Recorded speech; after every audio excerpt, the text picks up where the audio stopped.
Muy buenos días, hermanos, la paz de Cristo. Escuchemos el Evangelio de hoy. El Evangelio según San Mateo. Otra parábola les propuso.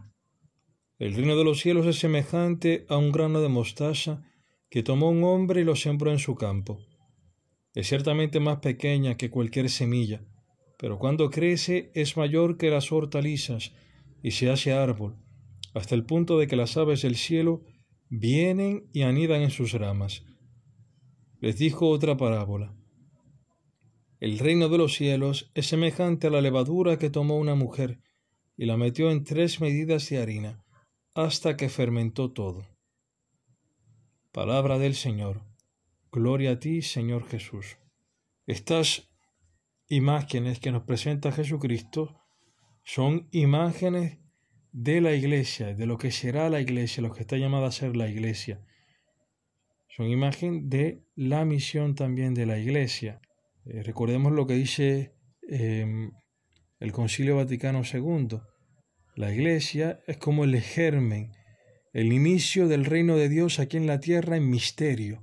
Pero actualmente en esta tierra no es la plenitud del reino, sino que es el inicio. La plenitud del reino se dará cuando esta iglesia terrestre, esta iglesia peregrina, en el último día sea llamada a gozar de la plenitud de la que goza ya la iglesia celeste, allá donde están todos los santos. Entonces, mientras tanto, la iglesia se muestra humildemente, digamos así, débilmente, va mostrando en medio a las precariedades, en medio a sus propias debilidades, porque la iglesia está conformada por hombres que están en un camino, o deberían estar en un camino que ya lleva hacia el reino de Dios. Recordemos que Cristo no ha venido por los sanos, Cristo ha venido por los enfermos. La iglesia en este sentido es un hospital de campo donde hay tanta gente enferma y que necesita esta curación continua de Jesucristo. La iglesia está conformada por pecadores, pero es santa porque es Cristo quien la santifica. Es Cristo la cabeza de la iglesia, de quien provienen todas las gracias, de quien proviene esta gracia de la santificación, del perdón, de la misericordia, de la vida nueva. Estas parábolas que se usan, esta parábola del grano de mostaza y la de la levadura, decía que nos muestran algo de la iglesia. En la parábola del grano de mostaza podemos ver aquí este trabajo y también el de la levadura, el trabajo de la iglesia como evangelizadora. Cristo ha instituido a la iglesia y le ha dado el comando de evangelizar. Si la iglesia es iglesia en cuanto evangeliza. El cristiano es cristiano en cuanto evangeliza. Es parte integrante del ser cristiano. Si se socava, si se quita el anuncio, el interés por evangelizar, la iglesia deja de ser lo que Cristo ha querido que sea. Ciertamente la iglesia no se limita solamente a la evangelización, pero es una parte esencial de la esencia íntima de la iglesia, es esto, evangelizar. Y esto lo vemos como una semilla. Cristo, cuando habla de la parábola del sembrador, esta palabra, o sea, la semilla que siembra es su palabra, y el campo es el mundo.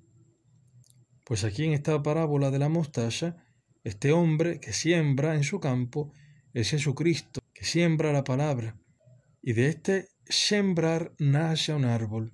Esta es imagen de la iglesia, todo esto es imagen de la iglesia, sea el sembrar, que es el evangelizar, sea el acoger la palabra, como este campo suyo que acoge la palabra, y este árbol que nace también es imagen de la misma iglesia, que crece y que da fruto, que es capaz de dar cobijo a las aves del cielo, que puede meterse al servicio de los demás. Esta iglesia que crece así y que inicia como una cuestión pequeña. Esto es también imagen de los miembros de la iglesia, no solamente de la iglesia total como cuerpo de Cristo, sino de cada uno de los miembros. Si tú y yo acogemos esta palabra en medio a la iglesia, porque no estamos separados del cuerpo de Cristo, o al menos no podemos dar realmente fruto o vivir realmente según la voluntad de Cristo, en la plenitud de lo que Él desea para nosotros, si no estamos unidos a la iglesia. Juntos a la iglesia, que este es también este campo de Dios en donde crece la buena semilla, donde puede crecer el grano de mostaza. Si acogemos esta palabra de Dios que se nos continúa a predicar en la iglesia, que donde hay misioneros también o personas concretas que en la comunidad nos anuncian el querigma, nos anuncian la buena noticia, y que en la Eucaristía también, en la celebración de las palabras, tomamos una palabra de vida que nos va alimentando la vida divina dentro de nosotros. Si nosotros acogemos, en la medida en que nosotros nos abramos a la palabra misma, que tiene poder y que ejerce su acción sobre aquellos que creen, esa palabra hará que crezca dentro de nosotros este árbol de vida, que lo conformamos toda la iglesia, pero también, repito, cada uno de nosotros los miembros. Esto tiene un nivel que no se excluye, sino que incluye tanto la dimensión eclesial como la dimensión personal, comunitaria. Las dos van juntas. Y este crecer, este dar fruto de la palabra de Dios en nosotros, que se da por la gracia de Dios, solamente tenemos que acogerla y ya, abrir nuestro corazón en nuestra libertad. Y de allí crece este árbol que va en servicio a los demás. Y esta parábola de la levadura nos dice también lo que una de las misiones de la iglesia es que en este mundo pueda servir de fermento. No todo el mundo está llamado a ser cristiano. No todo el mundo está llamado a ser parte formal de la iglesia. Pero si nosotros los cristianos, los que hemos sido llamados por Dios a esta gracia enorme, hemos sido llamados a ser cristianos para dar este servicio al mundo, que vamos a ser fermento, y basta poco, basta que se meta este poco de levadura, estas 3 medidas de harina, para que fermente todo. Lo importante es que la iglesia sea realmente fermento, sea levadura, que la iglesia sea luz, que sea sal, para alumbrar el mundo, para salar la tierra, para fermentar la harina. Basta que el cristiano sea verdaderamente cristiano. Y para eso necesitamos también de la iglesia. No se puede ser cristiano solo. El cristiano necesita estar unido al cuerpo de Cristo. Necesita de una comunidad concreta que le anuncie la palabra, que lo catequice, que lo ayude a caminar, que lo ayude a crecer en la fe, a nutrir la fe dentro de sí. Necesita de hermanos concretos que lo conozcan, que sepan cuáles son sus debilidades y sus virtudes. Hermanos que lo ayuden, que lo corrijan si es necesario corregirlo, porque no se puede crecer en la fe si no existe la corrección.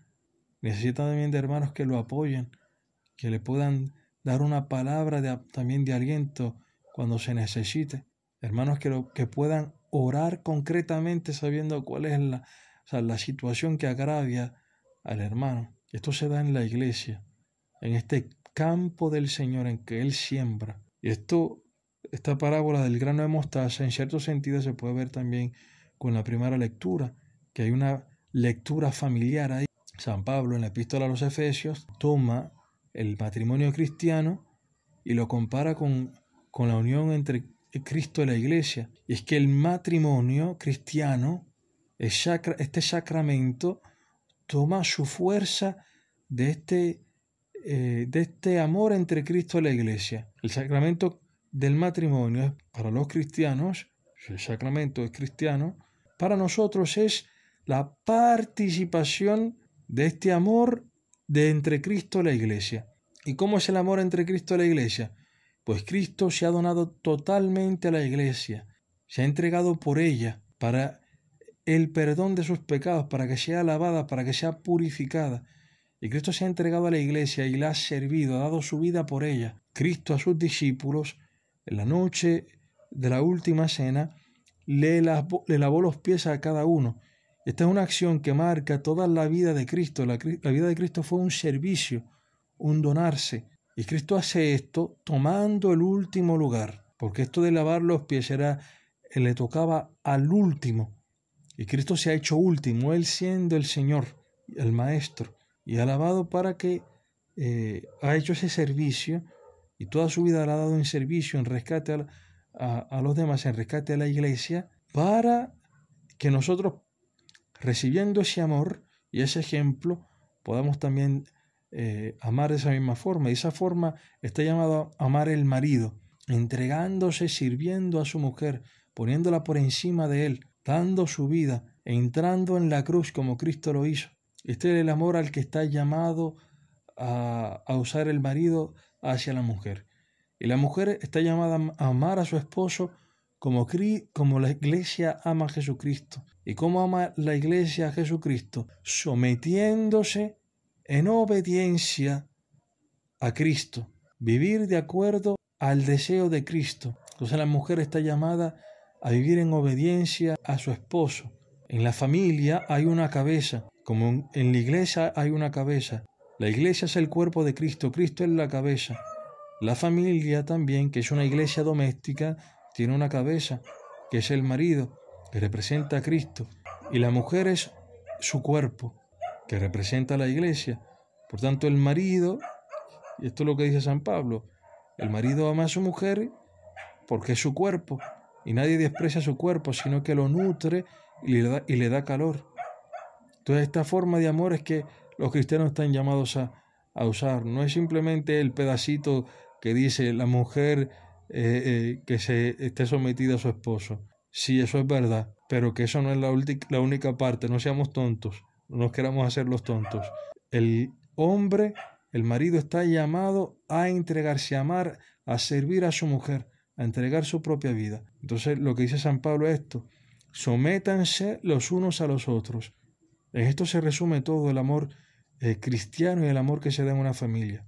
Y es interesante el salmo que se nos propone hoy, que dice que si el Señor no construye la casa, en vano fatigan los constructores, en vano vigila el centinela. Si Cristo no construye la casa, no construye la relación entre los esposos, si Cristo no fecunda la iglesia, si Cristo no se da a la iglesia, si tú y yo no vivimos este amor, este don de Dios, si no estamos unidos a Cristo como los sarmientos a la vid, nuestra vida pierde sustancia. Si en nuestra vida no está el amor de Dios, no está el amor de Cristo, pues nada nos sirve, nada nos vale, todo se vuelve vanidad. Y así en una pareja cristiana, en un matrimonio cristiano, si este matrimonio no está unido a Jesucristo, es casi una fórmula perfecta para que ese matrimonio se haga un disparate. Se necesita de Cristo. Cristo es el que une los matrimonios. Los matrimonios cristianos no son solamente dos. El matrimonio cristiano son tres. Está el esposo y la esposa y está Cristo en el medio. Si falta este tercero, el matrimonio cristiano deja de ser cristiano. Y repito, es una fórmula perfecta para, digamos, casi de que sea cristiano. Si es cristiano, si Cristo no está en el medio, automáticamente se perdió el ser cristiano allí. Pero ya incluso hasta a nivel humano, son muy altas las probabilidades de que ese matrimonio se vaya a pique. ¿Por qué? Porque en el otro vemos el límite. El otro, la figura del otro, me llama a morir al otro, a pasar al otro, porque los defectos del otro matan. Pero si tienes el amor de Cristo, si tienes este amor que tiene la iglesia a Cristo, pues las cosas se superan, los problemas se superan, se aguantan los problemas del otro con amor. Se entra en la cruz, en la dimensión de la cruz. Y para entrar en la cruz, amando al otro, que puede ser el enemigo, tu mujer, tu marido, porque tiene defectos, tiene cosas que no te gustan y que te hacen daño, o sea, te hacen sufrir, pues si tú tienes este amor de Cristo que entra en la cruz y que se dona, si lo tienes, pues el matrimonio se hace fecundo.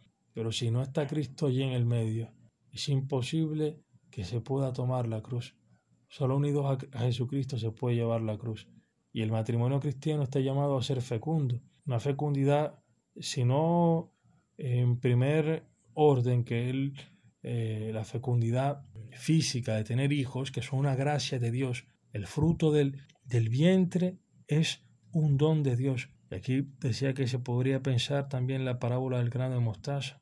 Este árbol que crece está la familia cristiana. y que da frutos, y en la familia cristiana, que es servicio para el mundo, allí también otras personas se ven beneficiadas. Son como estas aves del cielo que vienen y anidan en sus ramas. La familia cristiana es una ayuda a la sociedad para hacer presente allí el amor de Cristo. Y hay tantas familias que parten a la evangelización a lugares remotos, pero también no es necesario tampoco que todas sean misionarias de ese tipo. La familia cristiana, donde sea que esté, si es cristiana, es misionera. Bueno, que Cristo a nosotros nos dé este amor por la evangelización. Dejémonos abrir nuestro corazón a su palabra para que pueda crecer en nosotros, en medio de la asamblea, junto a la iglesia, que pueda crecer en nosotros la palabra, que sea regada por el Espíritu Santo, para que podamos ser fermento para este mundo. Y si es fermento, solamente unidos a la iglesia, para que podamos también nosotros amar en esta forma en que Cristo y la iglesia se aman, sirviéndose uno al otro. Que el Señor nos dé esta gracia. Alabado sea Jesucristo.